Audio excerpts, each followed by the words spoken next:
SSTVಯಲ್ಲಿ ಜಾಹೀರಾತು ನೀಡಲು ಈ ನಂಬರಿಗೆ ಸಂಪರ್ಕಿಸಿ. ಕಾರಣಕ್ಕೆ ಅವರ ಮಗುವಿಗೆ ಸೀಟನ್ನು ನಿರಾಕರಿಸಿದಾಗ ಚಾಲೆಂಜ್ ಮಾಡಿ ಇಂತಹ 100 ಜನಕ್ಕೆ ಕೆಲಸ ಕೊಡೋ ಸಂಸ್ಥೆಗಳನ್ನು ಹುಟ್ಟಾಕ್ತೀನಿ ಅಂತ ಹೇಳಿ ಅಂತಹ ಸಂಸ್ಥೆಗಳನ್ನು ಕಟ್ಟಿದಂತಹ ಮೇಡಮ್ ಅವರು ವಿ ವಿಜಯಲಕ್ಷ್ಮಿ ಅವರು. ಚೇತನ ವಿದ್ಯಾಸಂಸ್ಥೆ ಸಮೂಹದ ಸೆಕ್ರೆಟರಿ ಅವರು, ಮತ್ತು ಮಹಿಳಾ ರೈತ ಸಂಘ ಏನಿದೆಯಲ್ಲ ಅದರ ಸೆಕ್ರೆಟರಿಯಾಗಿ ಕೂಡ ಕೆಲಸ ಮಾಡ್ತಾ ಇದ್ದಾರೆ.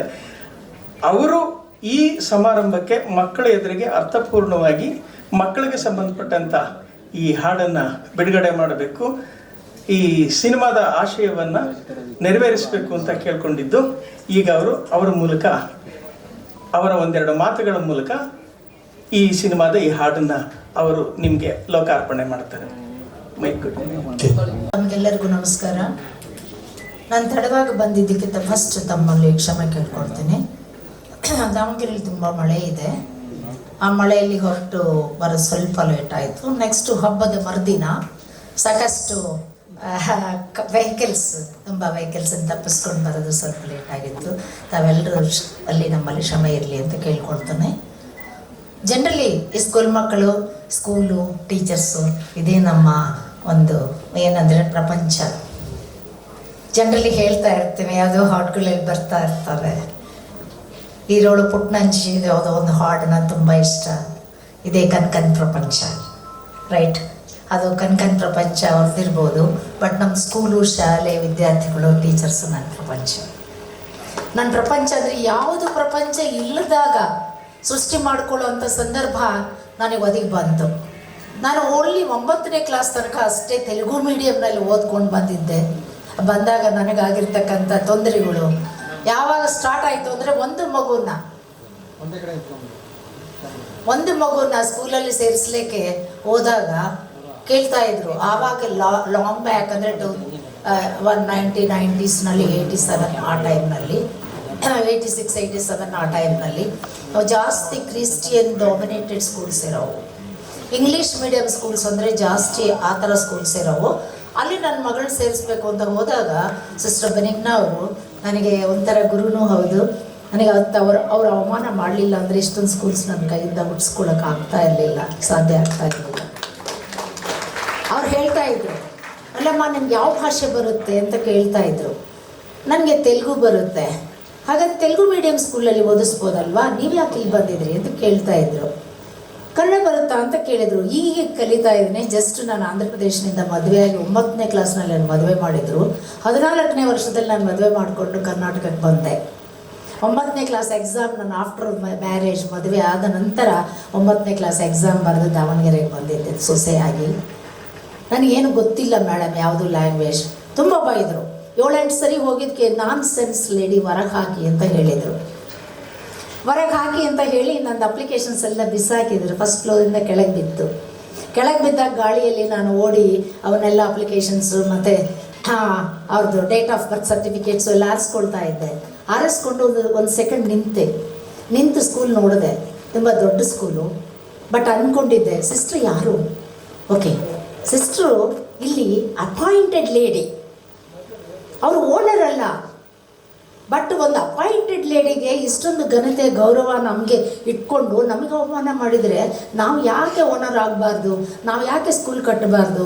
ಹಳ್ಳಿ ಜನತೆಗೆ ಎಷ್ಟೊಂದು ಜನಕ್ಕೆ ಈ ಥರ ಅವಮಾನಗಳು ಆಗ್ತವೆ. ಅವ್ರ ಮಕ್ಕಳನ್ನ ಓದಿಸ್ಕೊಳ್ಳೋದು ಬೇಡವೆ ಅನ್ನೋದು ಒಂದು ಕ್ವಶನ್ ಕಾಡ್ತಾ ಇತ್ತು.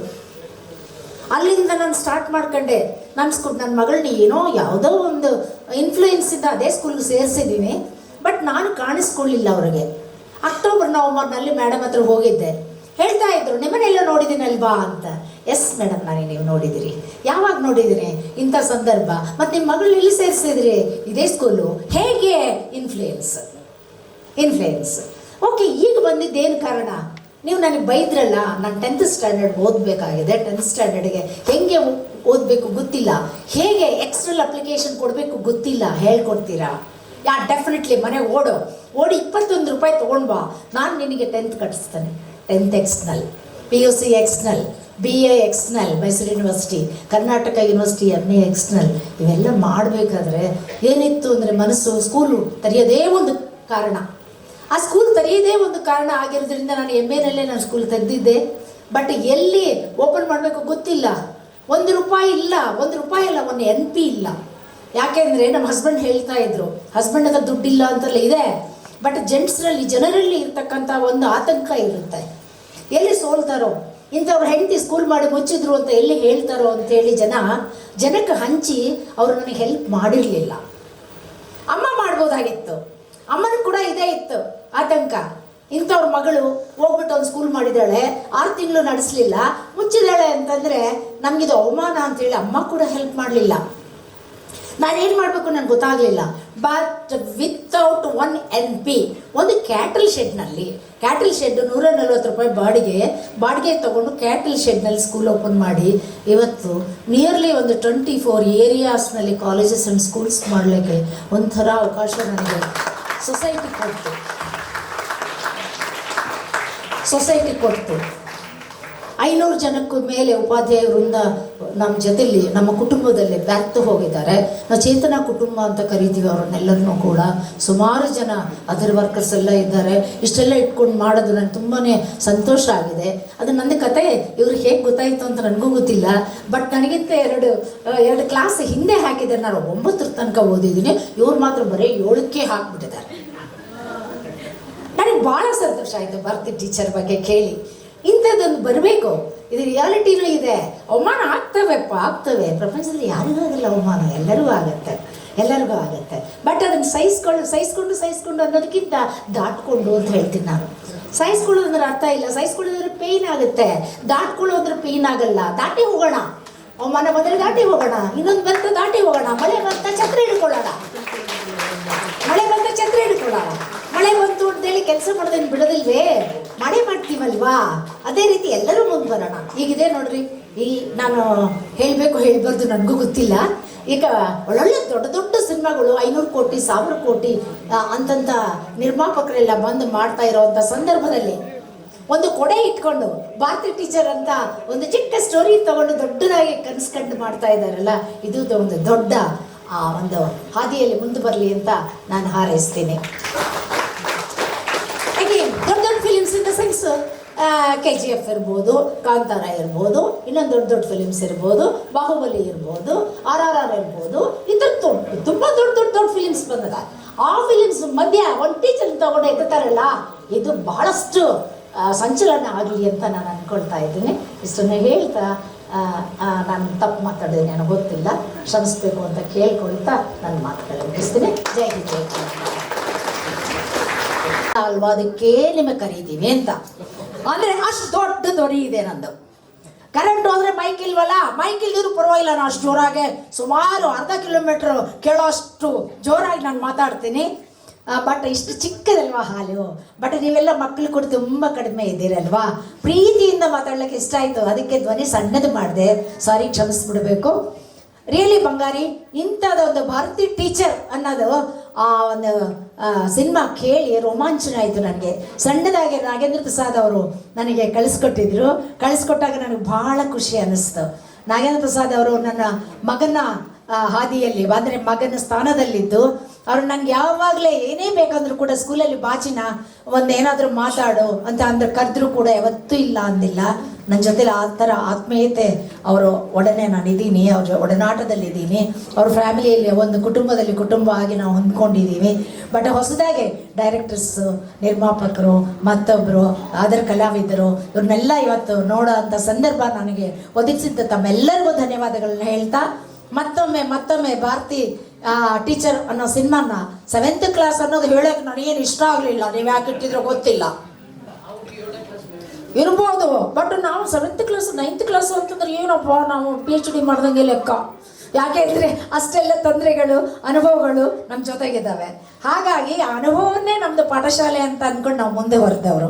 ಅದಕ್ಕೆ ತುಂಬ ಖುಷಿ ಆಯಿತು ನೀವಿಂಥ ಒಂದು ನಿರ್ಣಯ ತಗೊಂಡು ಇಂಥ ಸಿನಿಮಾ ಮಾಡಿದ್ದಕ್ಕೆ. ಯಾವ ರೀತಿ ನಿಮಗೆ ಅಭಿನಂದನೆಗಳು ಸಲ್ಲಿಸಬೇಕು ಗೊತ್ತಿಲ್ಲ, ದಾವಣಗೆರೆಗೆ ತಾವು ಬನ್ನಿ, ನಮಗೊಂದ್ಸರಿ ನಾನು ಅಭಿನಂದನೆ ಸಲ್ಲಿಸಬೇಕಾಗಿದೆ ಅಂತ ಕೇಳ್ಕೊಳ್ತಾ, ನಿಮ್ಮೆಲ್ಲರಲ್ಲಿ ಮತ್ತೊಮ್ಮೆ ಕೇಳ್ಕೊಳ್ತಾ, ಎಲ್ಲ ಮಕ್ಕಳಿಗೆ ತಾವು ಎಲ್ಲ ದಾವಣಗೆರೆಗೆ ಬನ್ನಿ, ಆ ಒಂದು ಶಾಲೆಯನ್ನು ಕೂಡ ತಾವು ನೋಡಿ ಅಂತ ನಾನು ಕೇಳ್ಕೊಳ್ತಾ ಇದ್ದೀನಿ. Thank you very much. Thank you. Audio company ಮಾಲೀಕರು ನನ್ನ ಸ್ನೇಹಿತರು. ಎಲ್ಲರ ಬಗ್ಗೆ ಹೆತ್ತವ್ರಿಗೆ ಹೆಗ್ಗಣ ಮುದ್ದು ಅದರಿಂದ ಚೆನ್ನಾಗಿರುತ್ತೆ. ಹೆಗ್ಗಣ ಅಲ್ಲ ಆಗಲಿ ಸರ್. ಎಲ್ರಿಗೂ ನಮಸ್ಕಾರ.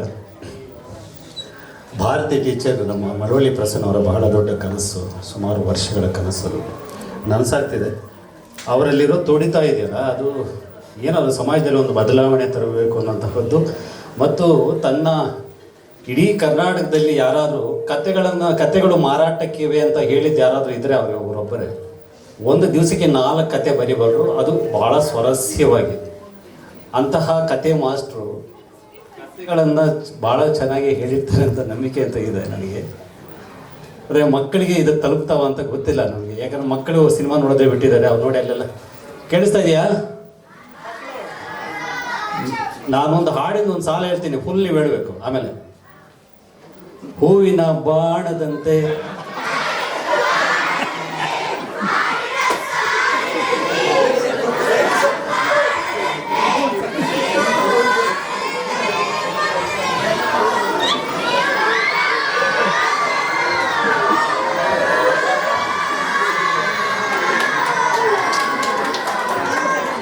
ಎಸ್ ಅಲ್ವಾ? ಈಗ ಈ ಸಭಾಂಗಣ ಯಾರ ಹೆಸರಲ್ಲಿದೆ ಗೊತ್ತಾ? ಎಚ್ ನರಸಿಂಹಯ್ಯ ಅವರು. ಗೊತ್ತಾ ಯಾರಂತ? ಯಾರು? ನೀವು ಹಿಂಗಾಗಬಾರ್ದು ಅಂತಂದ್ರೆ ಈ ಭಾರತಿ ಟೀಚರ್ ನೋಡಬೇಕು. ಕೆಟ್ಟದನ್ನು ಮಾತ್ರ ಕಲಿತಾ ಇದ್ದೀರಿ, ಕೆಟ್ಟದ್ದು ಮಾತ್ರ ನಿಮಗೆ. ಹೊರಗಡೆ ಹೋಗ್ತಾ ಇದ್ರೆ ನಿಮಗೆ ಬರ್ಗರ್ ಮಾತ್ರ ಇಷ್ಟ ಆಗುತ್ತೆ, ಹೊರಗಡೆ ಹೋಗ್ತಾ ಇದ್ರೆ ಕೆಟ್ಟ ಪೋಸ್ಟರ್ ಮಾತ್ರ ಕಾಣುತ್ತೆ, ಯೂಟ್ಯೂಬ್ ತೆಗೆದ್ರೆ ಕೆಟ್ಟದ್ದು ಮಾತ್ರನೇ ರಿಜಿಸ್ಟರ್ ಆಗ್ತಾ ಇದೆ. ಅದೆಲ್ಲವೂ ಕೂಡ ಆರೋಗ್ಯಕ್ಕೆ, ಮನಸ್ಸಿನ ಆರೋಗ್ಯಕ್ಕೆ ತುಂಬ ಕೆಟ್ಟದು. ಒಳ್ಳೆ ಆರೋಗ್ಯ ನಿಮಗೆ ಬೇಕು ಅಂತಂದರೆ ಇಂತಹ ಸಿನಿಮಾಗಳನ್ನು ನೋಡಬೇಕು. ಈ ತಂಡದ ಬಗ್ಗೆ ನನಗೆ ಭಾಳ ನಂಬಿಕೆ ಇದೆ, ಯಾಕಂದರೆ ಅವರು ಭಾಳ ಅದ್ದೂರಿ ಸಿನಿಮಾಗಳನ್ನು ಮಾಡದೇ ಇದ್ರು, ಬಟ್ ಒಂದು ಅಭಿರುಚಿಯ ಸಿನಿಮಾವನ್ನಂತೂ ಮಾಡಿರ್ತಾರೆ ಅನ್ನೋಂಥ ನಂಬಿಕೆ ನನಗಿದೆ. ಅದರಿಂದ ಇಡೀ ತಂಡಕ್ಕೆ ನಾನು ಅಭಿನಂದನೆಗಳನ್ನು ಹೇಳಿ ನನ್ನ ಮಾತನ್ನು ಮುಗಿಸ್ತೀನಿ. Thank you so much sir. Yes sir, ಮುಂದಿನ ಹಾಡು ನಮ್ಮ ಭಾರತಿ ಟೀಚರ್ನ ಮುಂದಿನ ಹಾಡು ಒಂದು ಮಾದೇವ ಹಾಡು. ನೀವು ನಿಂತು ಹಾಡನ್ನು ಬಿಡುಗಡೆ ಮಾಡಿಕೊಡ್ಬೇಕು. ಬಾಬಾ ಕನ್ನಡ ಹಾಡನ್ನು ನೀವು ಬಿಡುಗಡೆ ಮಾಡಿಕೊಡ್ಬೇಕು ಸರ್, ಪ್ಲೀಸ್. ಆಮೇಲೆ ಹರಿಸಿದ್ದವರು ಒಂದು ಭಾಳ ಹೈ ವೋಲ್ಟೇಜ್ ಸಾಂಗ್ ಇದು, ಬಹುಶಃ ಎಲ್ಲರ ನಾಲಿಗೆಯಲ್ಲಿ ಇರುತ್ತೆ ಅಂತ ಭಾವಿಸಿದೆ. ಧನ್ಯವಾದಗಳು ಸರ್. ಇನ್ನು ಸಿನಿಮಾ ತಂಡದಿಂದ ನಿಮಗಾಗಿ ಒಂದು ಕಿರು ಕಾಣಿಕೆ ಇದೆ, ಸ್ವೀಕರಿಸಿ ಹೋಗ್ಬೇಕು.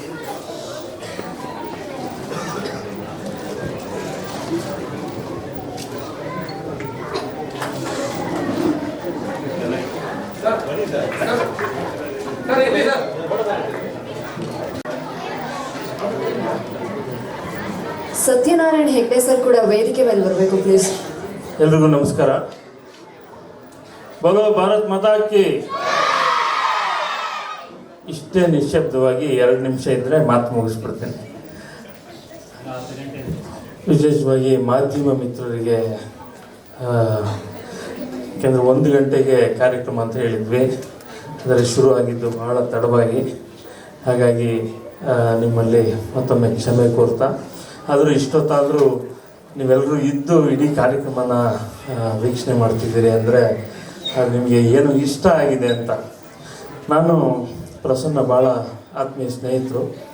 ಒಂದು ಸಲ ಅವರು ಭಾರತಿ ಟೀಚರ್ ಬಗ್ಗೆ ಹೇಳಿದಾಗ, ಸಿನಿಮಾ ಬಗ್ಗೆ ಎಲ್ಲ ಮಾತಾಡಿದಾಗ ದಿನ ನನಗೆ ಹಾಡುಗಳನ್ನು ಕೇಳುತ್ತಿದ್ದೆ. ಈಗ ಈ ಸಿನಿಮಾದ ಆಡಿಯೋ ರಿಲೀಸ್ ಹಂತಕ್ಕೆ ಬಂದಾಗ ಎಲ್ಲಾದ್ರೂ ಆಡಿಟೋರಿಯಂಗಳಲ್ಲಿ ರಿಲೀಸ್ ಮಾಡೋದು ಸಹಜ, ಆದರೆ ಅದನ್ನು ಯಾಕೆ ಒಂದು ಶಾಲೆಯಲ್ಲೇ ಮಾಡಬಾರ್ದು ಅಂತ ಹೇಳಿದೆ. ಇಮ್ಮಿಡಿಯೇಟಾಗಿ ಅದಕ್ಕೆಲ್ಲ ತಯಾರಿ ಆಯಿತು. ಕರ್ನಾಟಕದ ಅತ್ಯಂತ ಮಹಿಮೆಯುಳ್ಳ ಅಂತ ಹೇಳಬೇಕು ಈ ಜಾಗವನ್ನು ಎಚ್ ನರಸಿಂಹಯ್ಯನವರು, ಕನ್ನಡದ ಅಸ್ಮಿತೆಯ ಒಂದು ಭಾಗ ಅಂತ ಅವರ ಹೆಸರನ್ನು ಈ ಆಡಿಟೋರಿಯಮಲ್ಲಿ ಭಾರತಿ ಟೀಚರ್ ರಿಲೀಸ್ ಆಗ್ತಾ ಇರೋದು ನಿಜಕ್ಕೂ ಅರ್ಥಪೂರ್ಣವಾದದ್ದು. ಅದರ ಜೊತೆಗೆ ಇದನ್ನು ರಿಲೀಸ್ ಮಾಡಬೇಕಾದ್ರೆ ನಮ್ಗೆ ಗೊತ್ತಿದೆ ಅನೇಕ ತಾರೆಯರು, ಸಿನಿಮಾ ತಾರೆಯರು ಯಾರೋ ಬಂದು ರಿಲೀಸ್ ಮಾಡೋದು ಬೇರೆ. ಆದರೆ ಇದಕ್ಕೆ ಒಂದು ಅರ್ಥ ಇರಬೇಕು ಅಂತಂದರೆ ನನಗೆ ತಕ್ಷಣ ನೆನಪಾಗಿದ್ದು ನಮ್ಮ ಅಮ್ಮ ಅವರು, ವಿಜಯಲಕ್ಷ್ಮಿ ಅಮ್ಮ ಅವರು ನನಗೆ ಮಾತೃ ಸಮಾನರು. ನನಗೆ ಇನ್ನೊಂದು ಮನೆ ಇದೆ ಬೆಂಗಳೂರಲ್ಲದೆ ದಾವಣಗೆರೆಯಲ್ಲಿ, ಅದು ಅಮ್ಮನ ಮನೆ. ಅಷ್ಟು ಬಾಂಧವ್ಯ. ಅವರ ಬದುಕಿನ ಕಥೆ ಗೊತ್ತಿತ್ತು, ಅವರ ಬದುಕಿನ ಕಥೆ ನನಗೆ ಗೊತ್ತಿತ್ತು. ಅವರು ಹೇಗೆ ಒಂದು ಸಾಧಕಿಯಾಗಿ ಶಾಲೆಗಳನ್ನು ಕಟ್ಟಿದವರು, ಉದ್ಯಮದಲ್ಲೂ ಕೂಡ ಅಷ್ಟೇ ಅವರು ಅನೇಕ ಉದ್ಯಮಗಳನ್ನು ಮಾಡ್ತಾರೆ. ರೈತ ಮಹಿಳೆ ಕೂಡ ಅವ್ರದ್ದೇ ಆದಂಥ ಇಂಥ ಹಣ್ಣಿಲ್ಲ ಅನ್ನೋಂಗಿಲ್ಲ, ಎಲ್ಲ ಹಣ್ಣುಗಳು ಇರುವಂಥ ತೋಟ, ಭಾಳ ದೊಡ್ಡ ತೋಟ ನೋಡ್ಕೋತಾರೆ. ಅವರೇ ಖುದ್ದಾಗಿ ಓಡಾಡಿ ತೋಟ ಎಲ್ಲ ಓಡಾಡಿ ಕೆಲಸ ಮಾಡ್ತಾರೆ. ಗದ್ದೆ ಇದೆ, ಹೊಲ ಇದೆ, ಮೀನುಗಾರಿಕೆ ಕೂಡ ಇದೆ. ಹೀಗೆ ಹೇಳ್ತಾ ಹೋದರೆ ಇಂಥದ್ದಿಲ್ಲ ಅನ್ನಂಗಿಲ್ಲ. ಆಡು ಮುಟ್ಟದ ಸೊಪ್ಪಿಲ್ಲ, ಅವರು ಮಾಡದೇ ಇರೋ ಉದ್ಯಮ ಇಲ್ಲ. ಬಹುತೇಕ ಎಲ್ಲ ಉದ್ಯಮಗಳನ್ನು ಯಶಸ್ವಿಯಾಗಿದೆ, ಎಲ್ಲ ಉದ್ಯಮಗಳಲ್ಲೂ ಯಶಸ್ವಿ ಆದಂಥವರು ಮತ್ತು ಭಾಳ ದಿಟ್ಟವಾಗಿ ಹೆಜ್ಜೆ ಇಟ್ಟು ಇಲ್ಲಿ ತನಕ ಬಂದವರು. ಅವ್ರು ಈಗಲೂ ಮೊನ್ನೆ ಅಮೇರಿಕಾದಲ್ಲಿದ್ದರು. ಮೊನ್ನೆ 20 ದಿವಸ ಆಯಿತು ಅವ್ರು ಬಂದು. ಏನು ಮಾಡಿದ್ರಮ್ಮ ಅಮೇರಿಕಾದಲ್ಲಿ, ಬೋರ್ ಆಗಲಿಲ್ವ ಒಬ್ಬರಿಗೆ? ಅವರ ಮಗಳ ಮನೆಗೆ ಹೋಗಿದ್ರು. ಇಲ್ಲ ಬಾಬು, ನಾನು ಸಂಗೀತ ಕಲ್ತ್ಕೊಂಡೆ ಅಂದರು.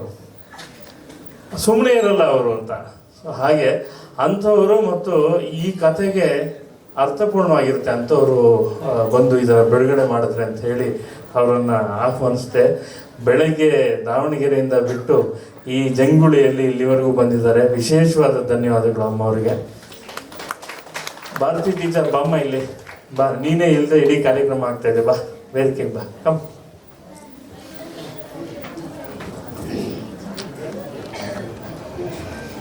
ಬಾಪುಟ. ಹಾಗೆ ಈ ಸಿನಿಮಾದಲ್ಲಿ ವಿಶೇಷ ಪಾತ್ರದಲ್ಲಿ ಸಂತೋಷ್ ಲಾಡ್ ಸರ್ ಮಾಡಲಿಕ್ಕೆ ಒಪ್ಕೊಂಡಿದ್ದಾರೆ. ಅವರ ಎಲ್ಲ ಒತ್ತಡಗಳ ಮಧ್ಯೆ ಅವರು ಆದಷ್ಟು ಶೀಘ್ರದಲ್ಲಿ ಬಂದು ಇನ್ನು 2 ದಿವಸ ಶೂಟಿಂಗ್ ಹೊತ್ತಿಗೆ ಸಿನಿಮಾ ಮುಗಿಯುತ್ತೆ. ಇನ್ನು ಇದೆಲ್ಲದರ ಆಚೆ ಇವತ್ತು ನನ್ನ ಮಿತ್ರ ಶ್ರೀನಿವಾಸ್ ಅವರು ಕೂಡ, ವೀರಕಪುತ್ರ ಶ್ರೀನಿವಾಸ್ ಅವರು ಕೂಡ ನಮ್ಮೆಲ್ಲ ಬಳಗದಲ್ಲಿ ಒಬ್ಬರು, ಅವರು ಬಂದು ಇದನ್ನು ಬಿಡುಗಡೆ ಮಾಡಿದ್ದಾರೆ. ಈ ಸಿನಿಮಾದ ಇನ್ನೊಂದು ವಿಶೇಷ ಅಂದರೆ ರಾಘವೇಂದ್ರ ಅವರು ನಿರ್ಮಾಪಕರು ಮತ್ತು ವೆಂಕಟೇಗೌಡರು. ರಾಘವೇಂದ್ರ ಅವರ ಸಿನಿಮಾ ಪ್ರೀತಿ ಈ ಸಿನಿಮಾದಲ್ಲಿ ನಿಮಗೆ ಕಾಣುತ್ತೆ. ಅವರ ಸಿನಿಮಾ ಪ್ರೀತಿ, ಅವ್ರ ಮನೆಗೆ ಹೋಗಿದ್ದೀನಿ. ಅವ್ರ ಮನೆಯಲ್ಲಿ ಸಿನಿಮಾ ನೋಡೋಕ್ಕೆ ಅಂತ ಒಂದು ದೊಡ್ಡ ಥಿಯೇಟ್ರ್ ಕಟ್ಕೊಂಡಿದ್ದಾರೆ ಅವರು. ಅಂಥ ಸಿನಿಮಾ ಪ್ರಿಯರು. ಹಾಗೆ ವೆಂಕಟಗೌಡರು ಸಿನಿಮಾ ಡಿಸ್ಟ್ರಿಬ್ಯೂಟ್ರು, ಈ ಸಿನಿಮಾಗೆ ಕ್ರಿಯೇಟಿವ್ ಹೆಡ್ ಆಗಿ ಕೂಡ ಕೆಲಸ ಮಾಡ್ತಿದ್ದಾರೆ. ಇಡೀ ತಂಡಕ್ಕೆ ಒಳ್ಳೆಯದಾಗಲಿ ಅಂತ ಹಾರೈಸ್ತಾ, ವಿಶೇಷವಾಗಿ ಇದನ್ನು ಮ್ಯೂಸಿಕ್ ಬಜಾರ್ ಆಡಿಯೋ ಸಂಸ್ಥೆ ಮೂಲಕ ಪ್ರೆಸೆಂಟ್ ಮಾಡ್ತಾ ಇದ್ದೀವಿ. ಇದು ನನ್ನದೇ ಸಂಸ್ಥೆ, ಮ್ಯೂಸಿಕ್ ಬಜಾರ್ ಆಡಿಯೋ ಕಂಪನಿ. ಇಲ್ಲಿ ತನಕ ಒಂದು ಟ್ರಯಲ್ ಒಂದಷ್ಟು ಸಿನಿಮಾಗಳು ಕೆಲಸಗಳು ಆಗಿದೆ. ಇನ್ನು ಮುಂದೆ ಸಿನಿಮಾ ಆಡಿಯೋಗಳು ಅಥವಾ ಬೇರೆ ಆಲ್ಬಮ್ ಸಾಂಗ್ಸು ಇದೆಲ್ಲ ಮ್ಯೂಸಿಕ್ ಬಜಾರಲ್ಲಿ ಸಿಗುತ್ತೆ. ನಾನು ವ್ಯಾಪಾರಸ್ಥ ಅಲ್ಲ, ಕಲಾವಿದ. ಹಾಗಾಗಿ ಕಲಾವಿದನ ಒಂದು ಕಂಪನಿ ಹೇಗಿರುತ್ತೆ ಅಂದರೆ ಭಾಳ ಪ್ರೀತಿ ಹೆಚ್ಚಿರುತ್ತೆ, ಕಲೆಗೆ ಹೆಚ್ಚು ಪ್ರೋತ್ಸಾಹ ಇರುತ್ತೆ. ನಿಮ್ಮೆಲ್ಲರ ಪ್ರೋತ್ಸಾಹ ಮ್ಯೂಸಿಕ್ ಬಜಾರ್ ಮೇಲೂ ಕೂಡ ಇರಲಿ ಅಂತ ತಮ್ಮೆಲ್ಲರಲ್ಲಿ ಕೇಳ್ಕೊಳ್ತೇನೆ. ಇನ್ನು ಬಂದಿರುವ ಎಲ್ಲ ಅತಿಥಿ ಗಣ್ಯರಿಗೂ ಕೂಡ ವಂದಿಸ್ತಾ ನನ್ನ ಮಾತನ್ನು ಮುಗಿಸ್ತೀನಿ. ಶುಭವಾಗಲಿ. All the best. ಇವಳು ಬೆಳೆದೇ ಬಿಟ್ಲು ಸಿನಿಮಾ ಮುಗಿಯೋದ್ರೊಳಗೆ. ಒಳ್ಳೆಯದಾಗಲಿ. Good luck. Thank you so much sir.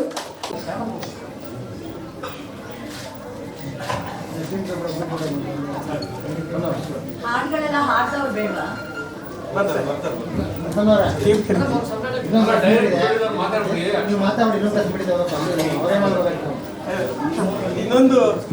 ಇನ್ನೊಂದು ಹಾಡು ಸರ್, ಇನ್ನೊಂದು ಹಾಡು ಬಾಕಿ ಇದೆ.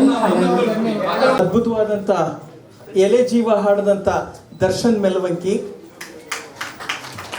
ತುಂಬ ಒಳ್ಳೆಯ ಸಿಂಗರು. ಹೇಗೆ ಉಳಿಸ್ಕೊಂಡ್ವಿ ಅನ್ನೋದು ಬೇರೆ ಇನ್ನೊಂದು. ಸೌಜನ್ಯ ನಮ್ಮ ಈ ಚಿತ್ರದಲ್ಲಿ ತಾಯಿ ಪಾತ್ರ ಮಾಡಿದಂಥವರು. ಅದಾದಮೇಲೆ ಸಾಕ್ಷಿ ಜಗದೀಶ್ ಅಂತ. ಈಗ ನೀವು ಕೇಳಿದಂಥ ಮಾದೇವ ಸಾಂಗು ಇವರೇ ಹಾಡಿದ್ದು. ತುಂಬ ಒಳ್ಳೆಯ ಇದು. ಇವರು ದಿವ್ಯಾ ಅರ್ಚನ್ ನಮ್ಮಲ್ಲಿ ಕಲಾವಿದರಾಗಿ ಅಭಿನಯಿಸಿದವರು. ಇಲ್ಲಿ ತೆರೆ ಮೇಲೆ ಕಾಣಿಲ್ಲ. ರೋಹಿತ್ ರಾಘವೇಂದ್ರ ನಮ್ಮ ಹೀರೋ, ನಮ್ಮ ನಿರ್ಮಾಪಕರ ಮಗ ಕೂಡ ಹೌದು. MB ಹಳ್ಳಿಕಟ್ಟಿಯವರು, ಅವರ ಕ್ಯಾಮ್ರಾಮನ್ನು. ರಾಘವೇಂದ್ರ ರೆಡ್ಡಿ ಸರ್ ನಮ್ಮ ಚಿತ್ರದ ನಿರ್ಮಾಪಕರು. ಕುಮಾರಿ ಯಶಿಕಾ ನಮ್ಮ ಸಿನಿಮಾದ ಭಾರತಿ ಪಾತ್ರವನ್ನು ನಿರ್ವಹಿಸಿದಂಥವಳು. ನಾನು ನಿರ್ದೇಶಕ, ಕಥೆ, ಚಿತ್ರಕಥೆ, ಸಂಭಾಷಣೆ, ಸಾಹಿತ್ಯ, ಸಂಗೀತ ಮತ್ತು ನಿರ್ದೇಶಕ ML ಪ್ರಸನ್ನ.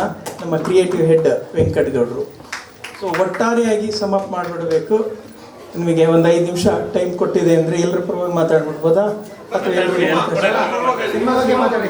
ಭಾರತಿ ಟೀಚರ್ 7ನೇ ತರಗತಿ ಹೇಳಿದಾಗೆ ಈ ಹುಡುಗಿ ಒಂದು ಕನಸು ಕಾಣ್ತಾಳೆ, ತನ್ನ ಊರಿನ ಎಲ್ಲರನ್ನ ಹೇಗೆ ಸಾಕ್ಷರನ್ನಾಗಿ ಮಾಡಬೇಕು ಅಂತ. ಅದನ್ನು ಹೇಗೆ ಸಾಧಿಸ್ಕೊಳ್ತಾಳೆ ಇಲ್ವಾ, ಎದುರಿಸ್ತಕ್ಕಂಥ ನೋವು, ಅವಮಾನ ಏನೆಲ್ಲ ಆಗಿ ಕೊನೆಗೆ ಗೆದ್ದು ನಿಲ್ಲುವಂತಹದ್ದು ಈ ಸಿನಿಮಾದ ಕತೆ. ಇದಕ್ಕೆ ಮುಖ್ಯವಾಗಿ ಇವತ್ತಿನ ಈ ಕಾರ್ಯಕ್ರಮದಲ್ಲಿ ಹಾಡುಗಳು ಒಂದು ಲೋಕಾರ್ಪಣೆ ಕಾರ್ಯಕ್ರಮ ಇತ್ತು. ಈ ಹಾಡುಗಳ ಲೋಕಾರ್ಪಣೆ ಕಾರ್ಯಕ್ರಮದಲ್ಲಿ ನೀವೆಲ್ಲ ಗಮನಿಸಿದ ಹಾಗೆ ಒಂದು ವೈಶಿಷ್ಟ್ಯ ಏನಂದರೆ, ಈ ಸಿನಿಮಾದಲ್ಲಿ ಒಟ್ಟು 10 ಹಾಡುಗಳಿದೆ. ಇದು ಇತ್ತೀಚಿನ ದಿನಗಳಲ್ಲಿ ಕಮ್ಮಿ ಆಗಿರ್ತಕ್ಕಂಥದ್ದು. ಹಾಡುಗಳ ಬಗ್ಗೆ ಇದು ಇನ್ನು ಮಾತಾಡಬೇಕು ಅಂತಿತ್ತು, ಬಹುಶಃ ಈಗ ಅದು ಸಾಧ್ಯ ಇಲ್ಲದೆ ಇರೋದ್ರಿಂದ ಒಟ್ಟು 10 ಹಾಡುಗಳು, 9 ಪೂರ್ಣ ಹಾಡುಗಳು, 1 ಹಾಡು 1 ಅರ್ಧ. ಶಶಾಂಕ್ ಶೇಷಗಿರಿ ಅವರು ತುಂಬ ಅದ್ಭುತವಾದಂಥ 3 ಹಾಡುಗಳ ಹಾಡಿದ್ದಾರೆ. ಈ ರೀತಿ ಅಂಕಿತ ಅದರದ್ದು ವಿವರಗಳು ಈ ಥರ ಇರ್ತದ್ದು. ಈ ಸಿನಿಮಾದಲ್ಲಿ ಅಷ್ಟು ಹಾಡುಗಳನ್ನು ಬಳಸ್ಕೊಳ್ತಾ ಇದ್ದೀವಿ. ಇದಿಷ್ಟು ಈ ಸಿನಿಮಾದ ಕುರಿತು ನಾವು ಹೇಳಬಹುದಾದಂಥದ್ದು. ಇನ್ನೇನಾದರೂ ಸಿನಿಮಾದ ವಿವರಗಳ ಬಗ್ಗೆ ಹೇಳೋದಾದ್ರೆ, ನಾವು ಈಗ ಒಟ್ಟು ಇಲ್ಲಿವರೆಗೂ ಸುಮಾರು 34 ದಿನಗಳ ಶೂಟಿಂಗ್ ಮಾಡಿದ್ದೀವಿ. ಇನ್ನೂ 2 ದಿವಸದ್ದು 3 ದಿವಸದ್ದು ಬಾಕಿ ಇದೆ. ಒಂದು ಕನ್ನಡಿಗ ಹಾಡನ್ನು ನಾವು ಶೂಟ್ ಮಾಡಬೇಕು ಅಂತ ಅಂದ್ಕೊಂಡಿದ್ದೀವಿ. ಯಾಕೆ ಅದ್ರ ಜೊತೆಗೆ ಸಂತೋಷ್ ಲಾಡ್ ಅವರು ಇನ್ನು 2 ದಿವಸಗಳ ಶೂಟಿಂಗ್ ಕೊಡಬೇಕಿದೆ. ಅದು ಬಹುಶಃ ಈ ವಾರದಲ್ಲಿ ಅವರು ಕೊಡ್ತೀವಿ ಅಂತ ಹೇಳಿದ್ದಾರೆ. ಇವತ್ತು ಅವರು ಫಾರಿನಿಂದ ಬಂದಿದ್ದಾರೆ. ಸಂಜೆ ಮೇಲೆ ಅವರು ಯಾವ ಡೇಟು ಟೈಮು ಹೇಳ್ತಾರೆ. ಹೇಳಿದ ಮೇಲೆ ಅದನ್ನು ಶೂಟಿಂಗ್ ಮಾಡಿ ಮುಗಿಸ್ತೀವಿ. ಈ ನವೆಂಬರ್ನಲ್ಲಿ ಬಹುಶಃ ಬಿಡುಗಡೆ ಮಾಡಬೇಕು ಅನ್ನುವಂಥದ್ದು ಒಂದು ಗುರಿ ಇದೆ. ಅದಕ್ಕೆ ಎಲ್ಲ ರೀತಿಯ ಪ್ರಯತ್ನಗಳನ್ನು ಮಾಡ್ತಾ ಇದ್ದೀವಿ. ಮಾರನೇ ದಿವಸಕ್ಕೆಲ್ಲ ಪೂರ್ತಿ ಆಯಿತು. ಒಂದಷ್ಟು ದಿವಸ ಕಳೆದು ಅದನ್ನು ಫಸ್ಟು ನಮ್ಮ ಇವರಿಗೆ ಕರ್ನಾಟಕ ರಕ್ಷಣಾ ವೇದಿಕೆಯ ಇವರು ನಾರಾಯಣಗೌಡರು ಈ ಸಿನಿಮಾವನ್ನು ಮಾಡ್ತೀನಿ ಅಂತ, ಈ ಕತೆ ಒಂದು ಲೈನ್ ಎಲ್ರಿಗೂ ಹೇಳ್ತಾ ಇದ್ದಿದ್ದು. ಹೀಗೆ ಅದನ್ನು ಕೇಳ್ತಿದ್ದಂಗೆ ಅವರು ನಾನು ಮಾಡ್ತೀನಿ ಅಂತಂದರು. ಅದು ಓಕೆ ಅಂತ ಅಂದ್ಕೊಂಡ್ವಿ. ಆದರೆ ಮಗಳ ಮದುವೆ ಕಾರ್ಯಕ್ರಮಕ್ಕೆ ಅದೊಂದು ಸ್ವಲ್ಪ ಮುಂದೆ ಹೋಯಿತು. ಇನ್ಯಾರಾದರೂ ಸಿಕ್ಕರು ನೋಡಿ, ಇಲ್ಲಾಂದರೆ 6 ತಿಂಗಳು ಕಳೆದು ಮಾಡ್ತೀನಿ ಅಂದರು. ಅದಾಗಿ ಇಮಿಡಿಯೇಟ್ ಸಿಕ್ಕಿದೆ ನಮ್ಮ ರಾಘವೇಂದ್ರ ರೆಡ್ಡಿ ಸರ್. ಅವ್ರಿಗೂ ಹೀಗೆ 2 ಲೈನ್ ಹೇಳಿದೆ, ಸರ್ ಈ ಥರ ಇದೆ ಅಂತ. ಅವರು ಕನ್ನಡದ ಸೇವೆಗೆ ಸೇರಿದಂತಹ ಈ ಕತೆ ಏನು ಬರುತ್ತೋ ಬಿಡುತ್ತೋ ಗೊತ್ತಿಲ್ಲ, ಇದೊಂದು ಋಣ ತೀರಿಸೋ ಕಾರ್ಯ ಅಂತ ಅಂದ್ಕೊಳ್ತೀನಿ, ಈ ಸಿನಿಮಾ ಮಾಡಿ ಅಂತ ಹೇಳಿದರು. ಅವ್ರಿಗೆ ನಿಜವಾದ ಕೃತಜ್ಞತೆ. ಯಾವುದೇ ನಿರೀಕ್ಷೆಗಳನ್ನು ಇಟ್ಟುಕೊಳ್ಳದೆ ಈ ಸಿನಿಮಾವನ್ನು ಅವರು ಮಾಡೋದಕ್ಕೆ ಮುಂದಾದರು. ಅದಕ್ಕೆ ನಾವು ನಿಜವಾಗ್ಲೂ ಕೃತಜ್ಞತೆ ಸೂಚಿಸ್ತೀವಿ. ಅಂದುಕೊಂಡಿದ್ದ ಬಜೆಟ್ ಒಂದು, ಅದಕ್ಕಿಂತ ಮೀರಿ ತುಂಬಾ ಜಾಸ್ತಿನೇ ಖರ್ಚಾಗ್ತಾ ಇದೆ. ಅವರಿಗೆ ನೋವಾಗಿದೆ, ಎಲ್ಲವೂ ಇದೆ.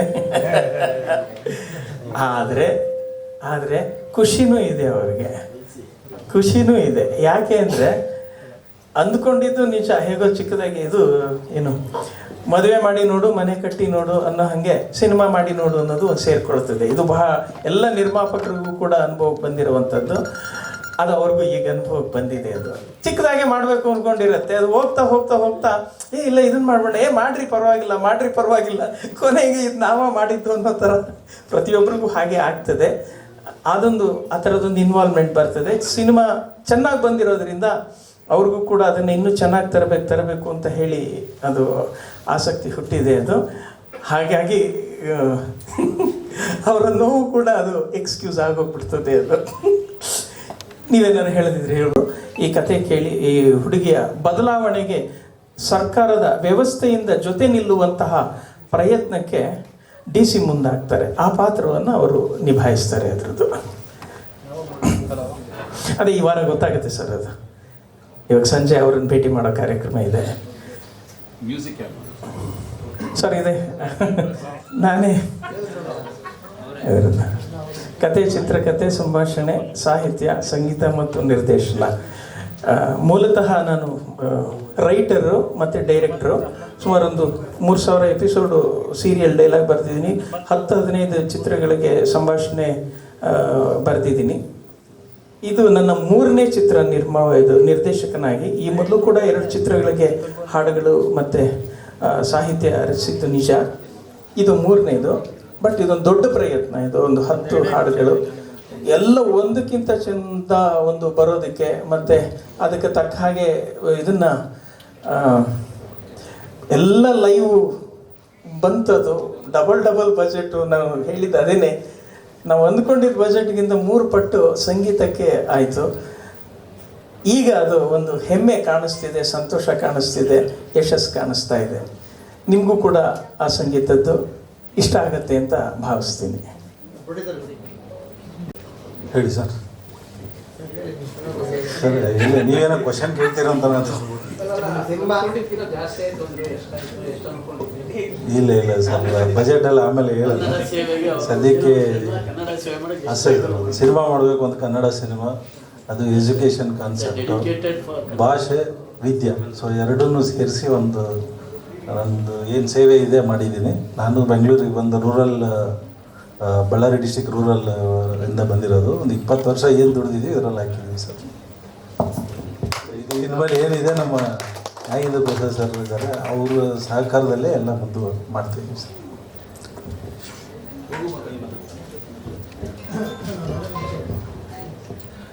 ಎಲ್ರಿಗೂ ನಮಸ್ಕಾರ. ನನಗೆ ತುಂಬ ಖುಷಿ ಆಗ್ತಾ ಇದೆ, ಯಾಕಂದರೆ ಇವತ್ತು ನನ್ನ ಸಾಂಗು, ನನ್ನ ಫಸ್ಟ್ ಮೂವಿ ಇದು. ಆ ಸಾಂಗು ನಾನು ನೋಡ್ತಾ ಇದ್ದೀನಿ ಅಂದರೆ ಐ ವಾಸ್ ವೆರಿ ಹ್ಯಾಪಿ. ಇಲ್ಲಿರೋದಕ್ಕೆ ನಾನು ಥ್ಯಾಂಕ್ ಯು ಹೇಳ್ತೀನಿ. ಫಸ್ಟು ಗಾಡ್ಗೆ, ಹಾಗೆ ನನ್ನ ಪೇರೆಂಟ್ಸ್ಗೆ, ಹಾಗೆ ಇಲ್ಲಿರೋ ಎಲ್ರಿಗೂ ಕೂಡ ಥ್ಯಾಂಕ್ಸ್ ಹೇಳ್ತೀನಿ. Thank you so much.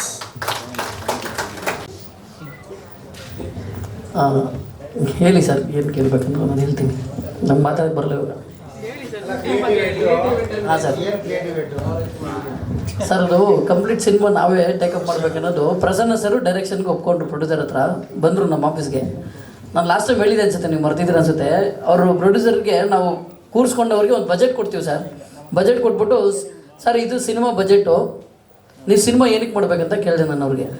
ಇಲ್ಲ ಹೇಳಿ ಏನಕ್ಕೆ ಅಂದರು. ಇಲ್ಲ ನೀವು ಸಿನಿಮಾ ಏನಕ್ಕೆ ಮಾಡ್ತೀರಾ ಸರ್, ಒಂದೇ ಕ್ವಶನ್ ಕೇಳಿದ್ದೆ, ಏನಕ್ಕೆ ಮಾಡ್ಬೇಕು ನೀವು ಸಿನಿಮಾ? ನನ್ನ ಫ್ಯಾಷನ್ ಇದೆ ಮಾಡಬೇಕು ಕೊಡ್ರಿ. ಹಂಗಾರೆ ಸಿನಿಮಾ ಫ್ಯಾಷನ್ ಇದ್ದು ಮಾಡೋದಾದರೆ ಮಾಡಿ, ಕಮರ್ಷಿಯಲಿ ರಿಟರ್ನ್ ಎಕ್ಸ್ಪೆಕ್ಟ್ ಮಾಡ್ಕೊಂಡು ನೀವು ಬರೋದಾದರೆ ಸಿನಿಮಾ ಮಾಡಬೇಡಿ ಸರ್ ಅಂತಂದ್ವಿ. Zero sir, return zero cinema. ಯಾಕೆಂದರೆ ನಾವು ರೆಗ್ಯುಲರಾಗಿ ನೋಡ್ತಾ ಇದ್ದೀವಿ ನಾವು ಸಿನಿಮಾನ.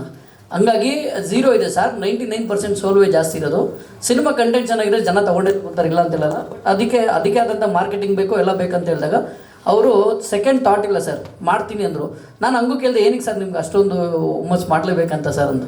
ಇಲ್ಲ ಗೌಡ್ರೆ, ನಾವು ಅವ್ರು ಅದನ್ನೇ ಹೇಳಿದ್ದು, ನಾನು ಕನ್ನಡದಲ್ಲಿದ್ದೀನಿ, ಕರ್ನಾಟಕದಲ್ಲಿದ್ದೀನಿ, ಅವ್ರ ಕಾನ್ಸೆಪ್ಟ್ ಕನ್ನಡದ ಪರವಾಗಿದೆ, ಕನ್ನಡಕ್ಕೊಂದು ಸೇವೆ ಸಲ್ಲಿಸ್ದಂಗೆ ಆಗುತ್ತೆ, ನಾನು ಸಿನಿಮಾ ಮಾಡ್ತೀನಿ ಅಂದರು. ಅವ್ರು ಹೇಳಿದ್ರು ಬಜೆಟು ಜಾಸ್ತಿ ಅದೆಲ್ಲ. ಬಟ್ ಅವರು ಬಜೆಟು ಅವರೇ ಕ್ರಿಯೇಟ್ ಮಾಡಿದ ಬಜೆಟ್ ಅದು. ಅಂದರೆ ಬೇಕಿದು ಈ ಸಿನಿಮಾಗೆ ಇದು ಕೇಳ್ತಿದೆ ಮಾಡೋಣ, ಈ ಸಾಂಗ್ ಕೇಳ್ತಿದೆ ಮಾಡೋಣ ಅಂದರೆ ಜನರಲ್ಲಿಗೆ ಫಸ್ಟ್ ಸಿನಿಮಾ ಅಂತ ಅಂದ್ಕೋಬೋದು ನಾವೆಲ್ಲರೂ, ಪ್ರೊಡ್ಯೂಸರ್ಗೇನು ಗೊತ್ತಾಗಲ್ಲ ಅಂತ. But is very genuine and ತುಂಬ ಎಜುಕೇಟೆಡು. ಅವ್ರು ತುಂಬ ಯೋಚನೆ ಮಾಡಿನೇ ಪ್ರತಿ ಸ್ಟೆಪ್ಪು ಮೂವ್ ಮಾಡೋದು. ಹಾಗಾಗಿ ಸಿನಿಮಾಗೆ ಏನು ಬೇಕು, ಎಕ್ಸಾಂಪಲು ಈ ಸೀನ್ ಬೇಕಾ ಬೇಡವಾ ಅಂತ ಕೂಡ ಅವ್ರಿಗೆ ಗೊತ್ತು. ಈ ಸೀನ್ ತೆಗಿತಾ ಇದೀವಲ್ವ, ಈ ಸೀನ್ ಯೂಸ್ ಆಗುತ್ತಾ, ಯೂಸ್ ಆಗಲ್ವಾ, ಏನಕ್ಕೆ ತೆಗಿಬೇಕು, ಈ ಸಾಂಗ್ ಯೂಸ್ ಆಗುತ್ತಾ, ಏನಕ್ಕೆ, ಪ್ರತಿಯೊಂದು ನಾವು ಒಂದ್ಸಲಿ ಸಿನಿಮಾ ನೋಡಿರ್ಬೋದು. ಎಕ್ಸಾಂಪಲು ಅವರು ಮಿನಿಮಮ್ ಅಂದರೆ ಒಂದು 25 ಸಲ ಸಿನಿಮಾ ನೋಡಿರ್ತಾರೆ. ಅಂದರೆ ಅವರು ಅಷ್ಟು ತುಡಿತ ಅದರಲ್ಲಿದೆ ಅವ್ರಿಗೆ.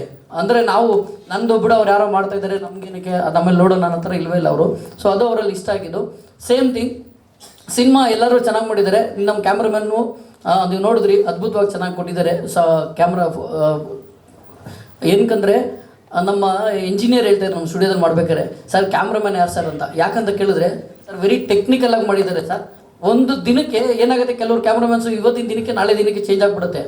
ಅವರು ಪ್ರತಿ ದಿನವೂ ಸೇಮ್ ಸೆಟ್ಟಿಂಗ್ಸಲ್ಲೇ ಕ್ಯಾಮ್ರಾ ಮಾಡಿ ತುಂಬ ಅದ್ಭುತವಾಗಿ ಚೆನ್ನಾಗಿ ಮಾಡಿಕೊಟ್ಟಿದ್ದಾರೆ ಅವ್ರಿಗೂ ಕೂಡ. ಆಮೇಲೆ ನಮ್ಮ ಮ್ಯೂಸಿಕ್ಕು ಇವ್ರಿಗೆ, ನಮ್ಮ ಪ್ರಸನ್ನ ಸರ್ಗೆ ಕಂಪೋಸರಾಗಿ ಅವರು ವರ್ಕ್ ಮಾಡಿದ್ದು ನಮ್ಮ ಇಂದ್ರ ಸರು ಅಂಡ್ ಹರ್ಷ, ಅವ್ರಿಗೂ ಕೂಡ ಧನ್ಯವಾದಗಳು. ಇವತ್ತಿನ ಅವ್ರನ್ನ ನಡೆಸ್ಬೇಕು ನಾವು. ಮತ್ತು ಈ ಸಿನಿಮಾಗೆ ಶಶಾಂಕ್ ಶೇಷಗಿರಿ 3 ಸಾಂಗ್ ಆಡಿದ್ದಾರೆ. ಆಮೇಲೆ ಅಂಕಿತಾ ಕುಂಡು ಅವರು 2 ಸಾಂಗ್ ಆಡಿದ್ದಾರೆ.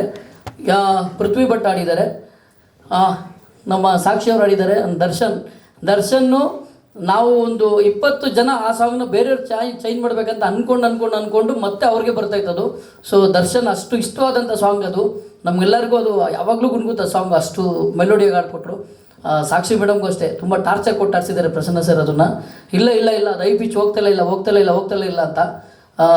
ಸೊ ಅಷ್ಟು ಹಿಂಸೆ ಕೊಟ್ಟು ಮಾಡಿದ್ರು ಎಲ್ಲರೂ ಚೆನ್ನಾಗೆ ಇವತ್ತು ಅದು ಕಾಣಿಸ್ತಾ ಇದೆ ಸ್ಕ್ರೀನಲ್ಲಿ. ಎಲ್ಲರ ಸಪೋರ್ಟ್ ನಮ್ಗೆ. SS ಟಿವಿ ಸಿನಿಮಾ ಜಗತ್ತಿನ ಕ್ಷಣ ಕ್ಷಣದ ಸುದ್ದಿಯೊಂದಿಗೆ.